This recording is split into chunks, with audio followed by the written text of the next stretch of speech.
आज भी lunch time में निधि बिना खाए ही रह गई। एक प्याली चाय पी और लग गई ऑफिस के काम में। कुछ दिनों से रोज निधि का यही हाल था। भूखे रहने की वजह से निधि को हल्की कमजोरी महसूस हो रही थी। साथ में हल्का सिर भी घूम रहा था। इसलिए हाफ टाइम करके जल्दी ऑफिस से घर की तरफ निकल जाती है। रास्ते में अचानक स्कूटी चलाते चलाते उसे चक्कर आ जाता है और वो गिर जाती है।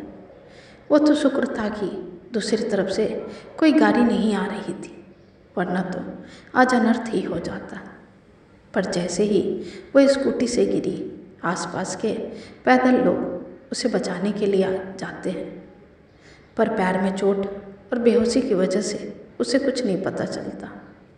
वो तो लोगों का भला हो कि उन लोगों ने तुरंत उसे अस्पताल ले आए और एडमिट करा दिया।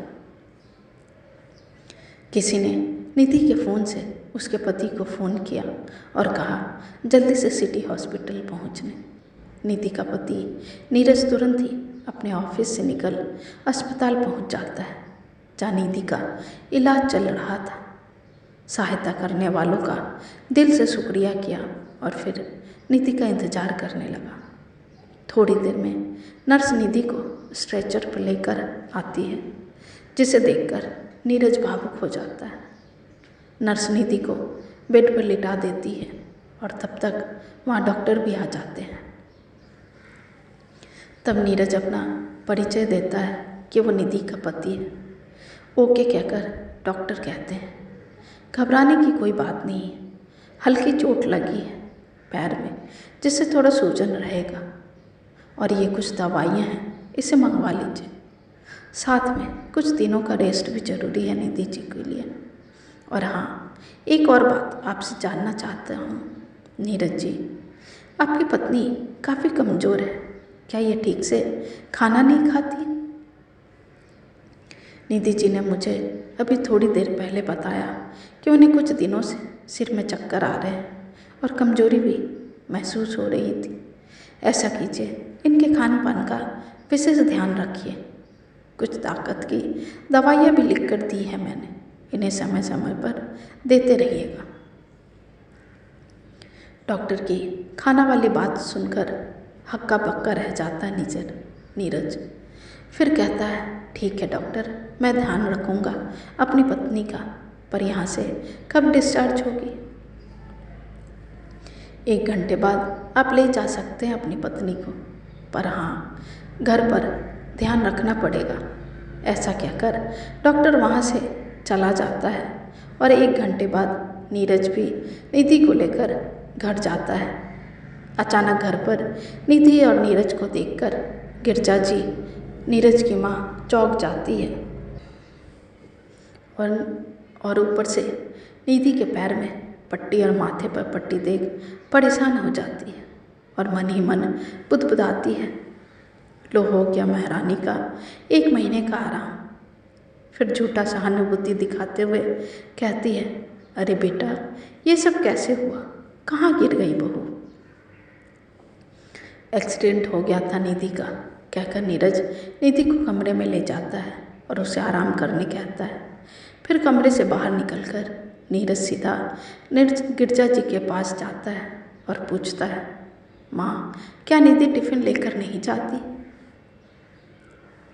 मुझसे क्यों पूछ रहा है तू, अपनी पत्नी से पूछ, गिरजा जी मुंह बनाते हुए कहती है। अरे सुबह का नाश्ता आप ही रोज़ बनवाती है ना काम वाली से, तो आपसे ही पूछूंगा ना।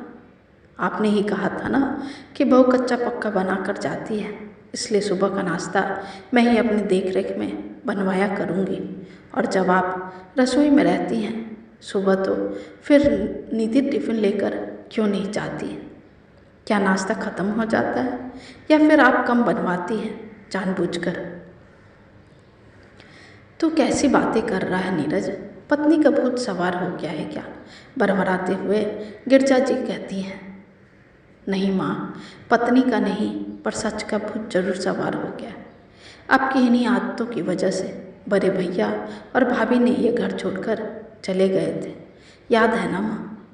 भरपेट खाने नहीं देती थी भाभी को, और इसी कमजोरी के कारण उनका कई बार अबॉर्शन हो गया था।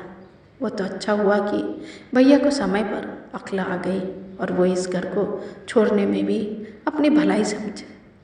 अभी खुशहाल है भैया और भाभी अपनी ज़िंदगी में अपने बच्चे के साथ। माँ, मैं पूछता हूँ, क्या आपके राज में बहुओं को भरपेट खाना भी नसीब में नहीं है, जो आपके खजाने को भरने में हमारी मदद करती है? क्या उसका इतना भी हक नहीं है इस घर पर? बताइए ना माँ, गिरजा जी को झकझोरते हुए नीरज कहता है। माँ का मौन देखकर नीरज फिर गुस्से से कहता है, अगर आगे भी आपका यही हाल रहा तो एक दिन मैं और निधि भी इस घर को छोड़कर चले जाएंगे। फिर भोगते रहना अपने धन दौलत को माँ। ऐसा कहकर नीरज रसोई में जाता है और निधि के लिए फ्रूट जूस बनाने लगता है। दरअसल गिरजा जी शुरू से आकड़ू स्वभाव की महिला थी। गिरजा जी के पति ने अपनी दिन रात की मेहनत से काफ़ी संपत्ति अर्जित की है।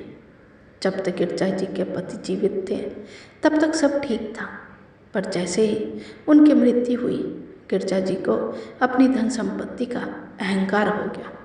वो बहुओं को काबू में रखने के लिए हमेशा अपनी हुकूमत चलाती रहती थी। दोनों बहुओं को भरपेट खाना भी नसीब होने नहीं देती। साथ में रसोई भी अपने देखरेख में रहती ताकि बहुएं अपनी मन की ना करें। उन्हें डर था कि अगर रसोई बहुओं के हवाले कर दी तो उनकी कद्र कम हो जाएगी। इसलिए सुबह का नाश्ता काम वाली बाई की निगरानी में खुद ही बनवाती थी और सबको थोड़ा थोड़ा खाना देती थी। ये बात बड़े बेटे को पता चल चुका था, इसलिए उसने अलग रहने का निर्णय लिया। पर नीरज माँ के मुंह में ये सब नहीं कर पाया। लेकिन आज निधि के एक्सीडेंट से वो तिलमिला गया और जो नहीं बोलना था वो भी बोल दिया। नीरज के ऐसा बोलने पर गिरजा जी डर जाती हैं, क्योंकि वो नीरज से बहुत प्यार करती थी। इसलिए उनसे अपने व्यवहार में बदलाव लाने की सोचने लगी। अकेलेपन के डर से वो निधि का ध्यान रखने लगी और भरपेट खाना भी देती थी ताकि वो जल्दी से चलने फिरने लगे। 1 महीने बाद निधि बिल्कुल स्वस्थ हो जाती है और ऑफिस भी जाने लगती है, वो भी सासू माँ के हाथों से पैक किए भरपेट खाने के साथ।